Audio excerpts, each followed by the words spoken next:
बड़ा मसला दरपेश है क्योंकि अफवाहें इतनी होती हैं कि वो उसमें क्लैरिटी जब तक नहीं आती, जब तक कि ऑफिशियली इस हवाले से कोई बयान ना दिया जाए।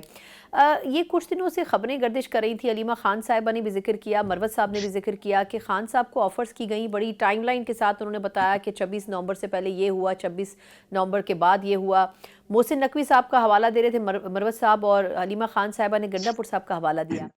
लेकिन अब ये फरमाइएगा कि गंडापुर साहब ने तो डिनाई कर दिया कि मैंने तो ऐसी कोई ऑफ़र नहीं पहुंचाई खान साहब पे, तो अब ये कहाँ स्टैंड करती हैं? ऑफ़र्स हुई भी या नहीं हुई खान साहब को?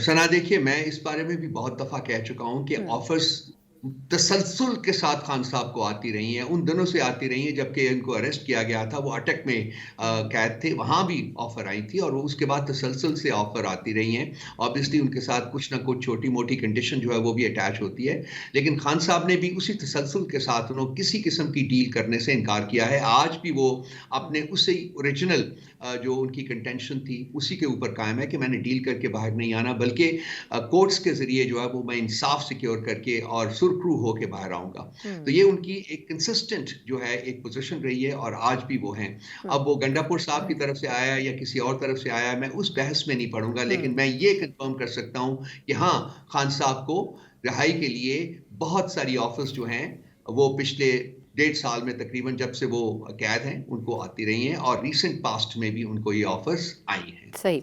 अच्छा सर, अब ये भी क्योंकि आप देखिए ना, अब क्लैरिटी आप लेके आ रहे हैं बहुत सारी चीज़ों पर रोशनी डाल के।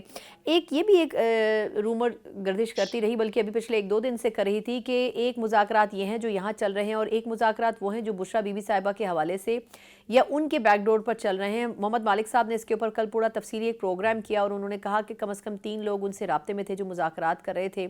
इसके ऊपर अब बुशरा साहिबा की तरफ से तो अभी तस्दीक या तरदीद नहीं हुई है, लेकिन आपको लगता है कि उनसे भी कोई मुज़ाकरात हो रहे होंगे? बिल्कुल नहीं जी, बुशरा बीबी का कोई पॉलिटिकल रोल नहीं है, वो हुँ। खान साहब की बेगम साहिबा है, हमारे लिए बहुत काबिल एहतराम वो खातून हैं और सारी पार्टी में उनको एक कदर की निगाह से देखा जाता है, हुँ। उनकी हुँ। कमिटमेंट जो है खान साहब की ज़ात के साथ वो सब कुछ अपनी जगह, लेकिन उनका हुँ। कोई पॉलिटिकल रोल नहीं है।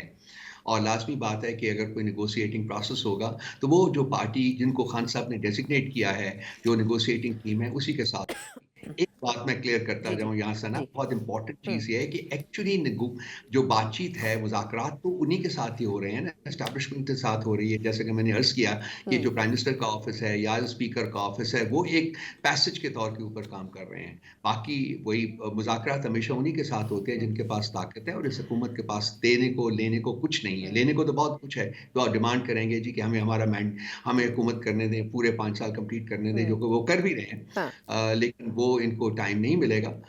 मुज़ाकरात उन्हीं के साथ ही हो रहे हैं। अब ये नहीं। लोग एक रोल प्ले कर रहे हैं कि जी दोनों तरफ के मैसेजेस जो है, उधर का हुँ। मैसेज इधर, इधर का मैसेज, अपनी मैसेज बना के उसको ये प्रेज़ेंट कर रहे हैं, लेकिन हकीकत जो है वो इसके बिल्कुल बरअक्स है। जो इंस्ट्रक्शंस हैं, सारा हुँ। कुछ नो वो एस्टेब्लिशमेंट की तरफ से ही आ रही नहीं, हैं। लेकिन रऊफ़ साहब, सर ये जो आप लोगों ने अभी कुछ दिन पहले असल स्टेक होल्डर को शामिल करने की डिमांड रखी थी, तो सर राना साहब ने तो कहा था, राना सनाउल्लाह साहब ने, कि एस्टेब्लिशमेंट ऑन बोर्ड है इन मुज़ाकरात पे, तो फिर क्यों जी हाँ। चाहेंगे कि उनको फॉर्मली भी मुज़ाकरात में बिठाया जाए? ये ज़रूरी क्यों है? मतलब अगर मैसेज कन्वे कर रही है नून लीग बैठ के वुज़रा उनके या उनकी टीम, तो करने दें, आपके मुज़ाकरात तो चल ही रहे हैं। देखिए, राना सना साहब ने भी ये कहा था, जी। ख्वाजा आसिफ साहब ने भी कहा था और हम जानते हैं कि हुँ। वो उन्होंने कहा था कि हम एस्टेब्लिशमेंट को ऑन किए और उन्होंने लिया हुआ है, यही बात मैं कर रहा हूँ। लेकिन मैं आपको बताता हूँ, समझाने की कोशिश करता हूँ अपने नाज़रीन को भी, जी। कि अगर ये मुज़ाकरात कामयाब होते हैं, तो उसमें क्या हुकूमत वक़्त जो है, वो अपनी हुकूमत कायम रख सकेगी? जवाब है नहीं। हुँ। यानी कि मुज़ाकरात की कामयाबी जो है वो जुड़ी हुई है इस चीज़ के साथ अल्टीमेटली कि ये लोग जो हैं मैंडेट जिसका है उसको वापस किया जाएगा और दैट मीन्स कि मैंडेट पीटीआई को दिया जाएगा, दैट मीन्स कि इनकी हुकूमत खत्म होगी। तो कौन हुँ। पागल है जो कि अपनी हुकूमत ख़त्म करने हुँ। के लिए मुज़ाकरात कामयाब करेगा? सो हमारा फ़ेयर हुँ। ये है and this is my thesis कि ये है कि ये लोग जो हैं ये मुज़ाकरात को कामयाबी की तरफ ले जाने की बजाय मुज़ाकरात को नाकामी की तरफ ले जाने की कोशिश करेंगे और जो ये करते रहे हैं, जो इन्होंने हुँ। पिछले 15-20 दिनों में जब से हमारा राब्ता हुआ है, यही है। So one of the reasons why Asad Qaiser साहब ने कहा था कि जी एस्टेब्लिशमेंट को अब सामने आ जाना चाहिए, वो इसलिए है कि जब वो सामने आएँगे तो शायद मुज़ाकरात ज़्यादा बेहतर तरीके से आगे बढ़ सकें, एक क्लैरिटी के साथ आगे बढ़ सकें।